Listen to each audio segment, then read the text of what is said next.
Tomahawk TV News, Montague County's only newscast, coming at you from Nocona High School. 4, 3. Hello Montague County, this is Morgan Dyer from Tomahawk TV News, and I'm here with your weekly news. This week we have a few special news stories. We also have the weekly school news, including student council and class elections and the Algebra 2 project. Cole Jackson has your sports and weather updates for the week.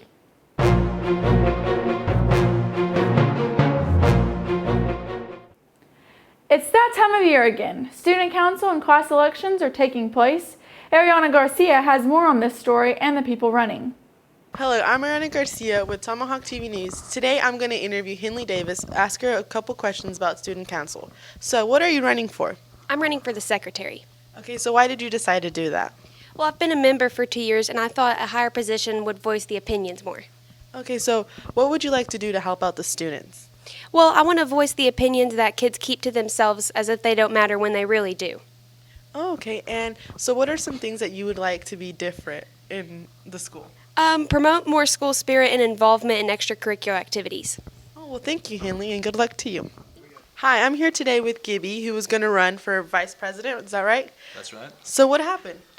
Well, they have a policy in the class officer category, and it's if you've been to ISS before, you cannot run. And I was unaware of this until I actually got in depth in the packet, and I tried to turn my stuff and maybe like, oh, it's probably just like for people who are repeat offenders, but no, once you're done. And I got an ISS back in what was it? January? I can't remember. And so therefore they would not let me run, and without a vice president slot, they're going to have to move someone up. Okay, so do you think this rule should be changed? I'm a firm believer in second chances, so I think there should be like a 2 or 3 strike rule, something like that. I don't think that one lapse in judgment should mess with somebody's career, not career, but just like an opportunity to be part of the deciding factor. Just because they've been to ISS once shouldn't mean that they don't have a voice. Okay, so what were the things that you were going to do if you became vice president? Mostly I was going to try to fight, not necessarily fight, but like I was going to do whatever Cole told me to do. I was going to try my best to rally people, because I feel like we have a bunch of like degrees of separation in this class. Not as bad as seniors, but I think that we need to be like more together of a class and ultimately have our goal of getting out of here, being something, and I think I could have done a good job of rallying the troops per se. Okay, well, I'm really sorry about that, and thank you. Elections took place last Wednesday, and the winners of these elections will be announced very soon.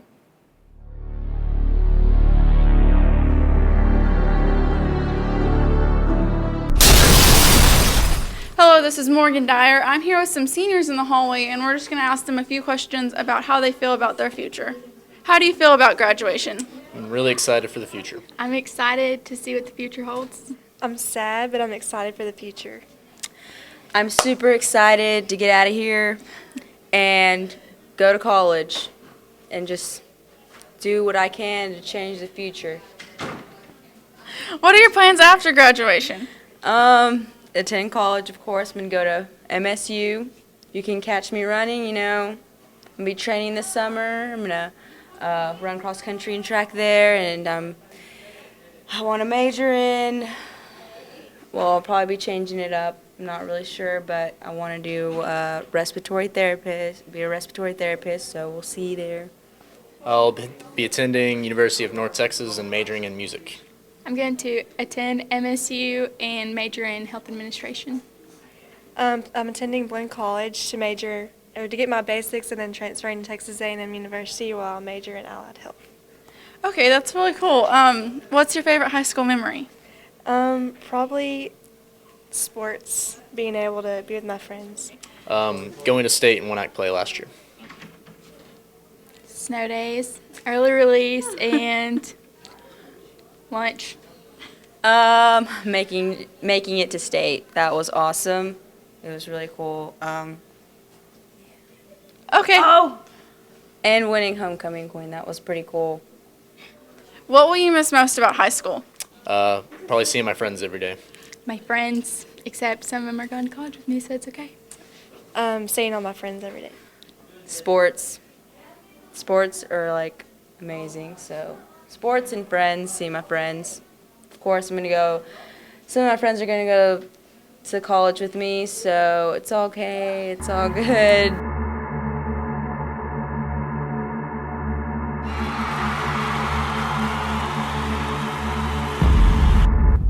Hello, this is Cole Jackson and welcome to this week's edition of Tomahawk Sports.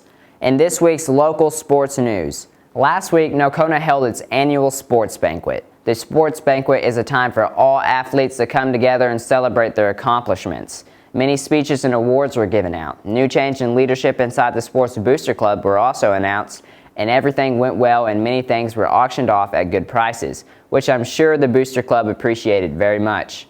At the end of the event, 2 outstanding Indians were announced, 1 boy and 1 girl. The 2 outstanding Indians this year were Victoria Father and Jackson Phipps, are also known as JP13. It has been a great year in sports and all of us here are proud of our Indians. A very special thank you to all seniors. Your contributions will never be forgotten. In national sports news, last week Robert Kraft, the owner of the Patriots, spoke out for the first time since the NFL disciplined his team. At that time, he told media that he would not fight the discipline the NFL handed down. However, Tom Brady still plans to appeal his 4-game suspension, but that is personal and separate from the team.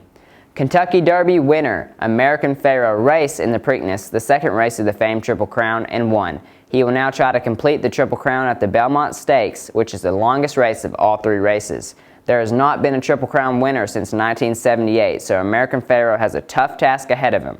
His breeding rights are already starting to be negotiated.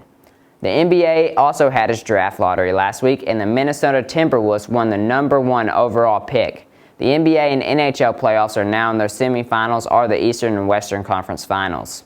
That's it for this week / a little bit of last week in sports. Be sure to stay tuned for more sports coverage in the coming future. I'm Cole Jackson signing off for Tomahawk Sports. Everyone knows that the teachers are here to teach us. But how do the teachers learn about the newest curriculum and teaching ways? Today we are here at Region 9 to learn about what it does. The educators that work here don't teach students, but instead they teach teachers. To find out more about this, we will be talking to the Director of Region 9, Wes Pierce, to find out more about what he does. Okay. Can you tell me a little bit about what Region 9 is? Region 9 Education Service Center serves 38 schools in the area around Wichita Falls. And we do a lot of things that people really don't even realize that we do. First and foremost, we do teacher training, and that's probably what we're known for by the most people, because specifically during the summer, teachers come to a lot of trainings here in our building, but also during the year as training is needed for specific areas, teachers will come here, or oftentimes we have specialists that go out to our schools and actually do training in those schools. But there's so much more that we do beyond that. We help in school district business offices, for example.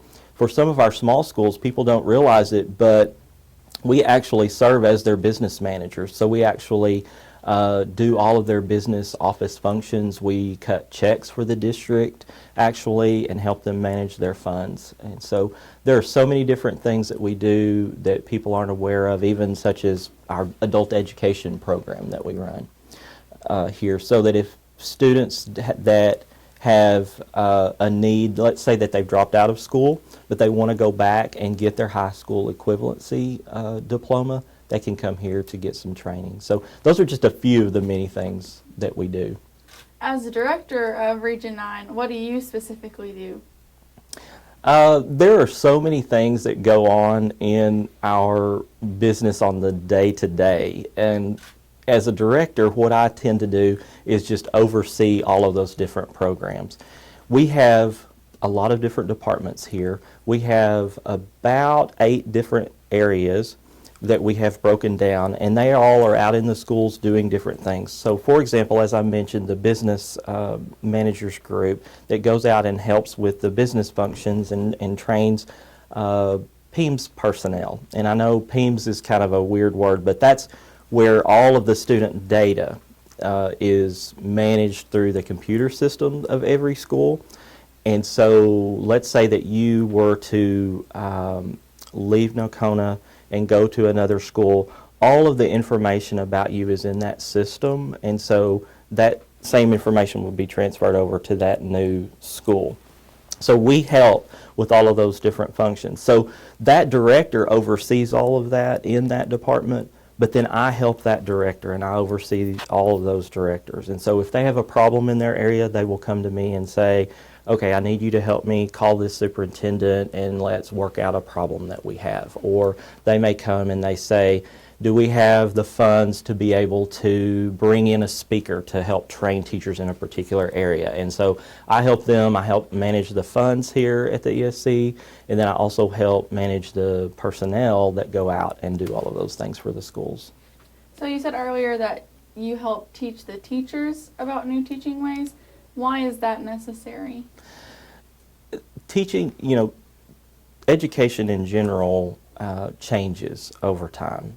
Our society changes, the needs of our society changes. Just think about how technology has changed. The ability for us to be able to sit here and do this interview, 50 years ago would have looked very different than it does right now, and 100 years ago might not have even been possible. And so many things change in our world. And teachers are molding the future, and they're teaching kids how to be prepared for the world. And so what we have to do, what our responsibility is to help teachers to gain the knowledge to be able to teach kids as the world changes.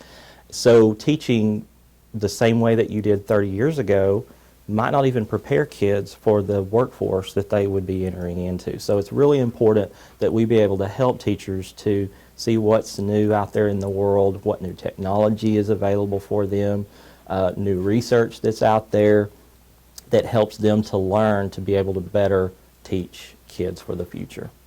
How often do these teachers have to go to a workshop? That really depends on their district. And it also is kind of weird because it depends on when that teacher graduated and received their certification.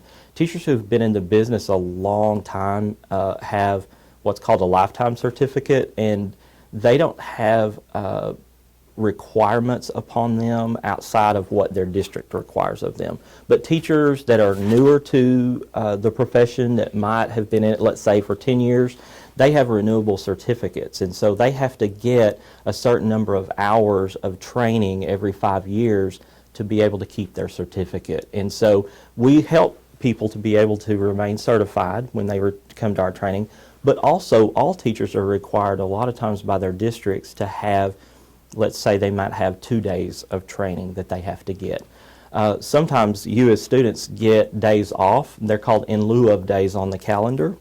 And what that is, those are staff development days that are built in where y'all get to go and enjoy maybe some free time or catch up on some homework or whatever. And teachers are actually either having to come to some trainings that maybe our staff goes out to your district and does on site, or they get those days, that training during the summer, and they come here on some days and they trade those days out. So maybe, for example, your mom might get to be off with you and y'all get to go and do something fun that day, but in reality she did her training a day in the summer that she normally would have had off, and traded those days within your calendar. So we saw some of the classrooms earlier. Well, I guess they're not classrooms, like meeting rooms earlier. Right. But they're set up like classrooms, like the science rooms, like a science lab. Is that just to better teach the teachers, or? Yeah, several years ago, when I first came to the service center, we did not have the science lab. We didn't have the new wing where we have our big meeting rooms, our new technology rooms, etc.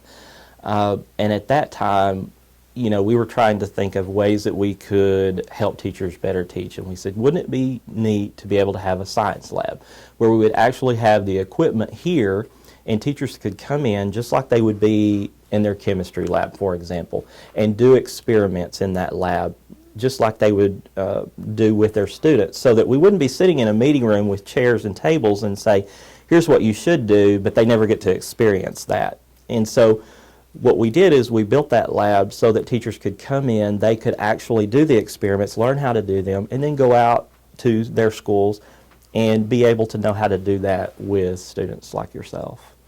So that's kind of, the science lab is one example. The technology labs is another example where they can come in and they can actually be on the computer learning. And then we also have,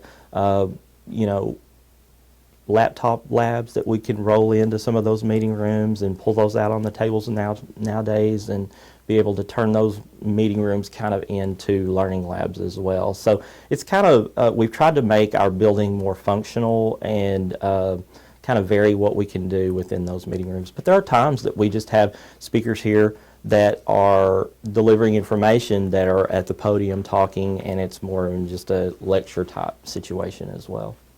Okay, well, thank you for the interview. I really enjoyed getting to tour, and I learned a lot about what Region 9 does. Good. Now you know a little bit more about what your mom and others get to do on those days when you think they just come to Wichita Falls and shop, right? Yeah. From educating teachers to making sure the cafeteria food is healthy, Region 9 does a little bit of everything for our schools. They also offer GED services and services to the visually impaired. Thank you to Wes Pierce for letting us interview him.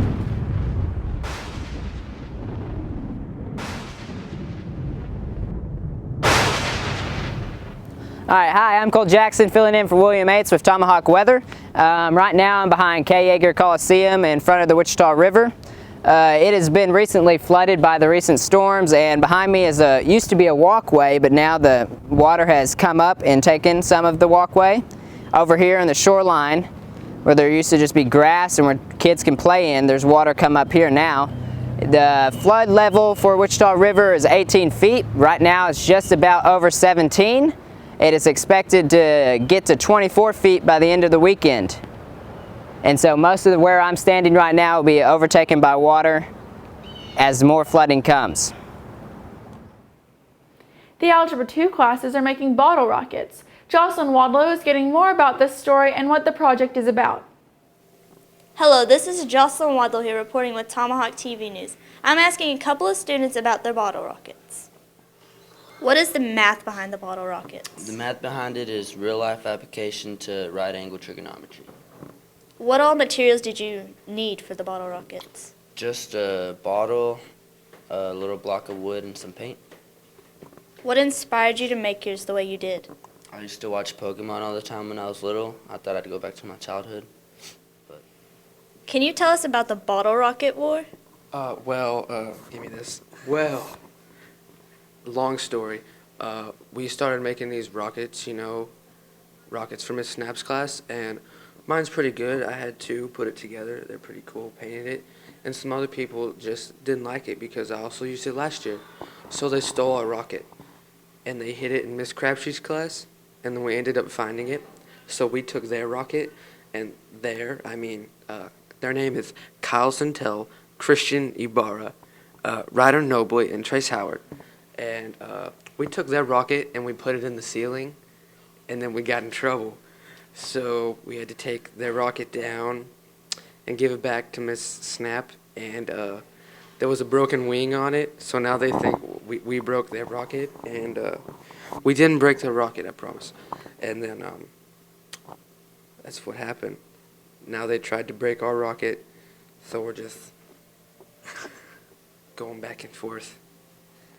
Thank you, Eman and Zach. The bottle rockets are turning out great, and I can't wait to see them take off. Back to you at the studio. The project connects science and math in one project. Students will use trig functions to measure the angles at which the rocket travels and the distance the rocket travels. It was a fun project for the end of the year. Thank you to Nocona High School for allowing the news team to take a field trip to Wichita to do a few on-location stories and to visit the KFDX station. It was a great learning experience. Hello, this is Morgan Dyer with Tomahawk TV News. Right now we're not in our usual set, but that's because with the generosity of KFDX, we were able to come and tour their set and see what they do in a newscast. We've seen the editing stations, the weather station, and everything else you could think of. We would like to thank them for letting us come and tour. Thank you for tuning in. We hope to see you again next week. This is Morgan Dyer signing off. Tomahawk TV News, Montague County's only newscast, coming at you from Nocona High School.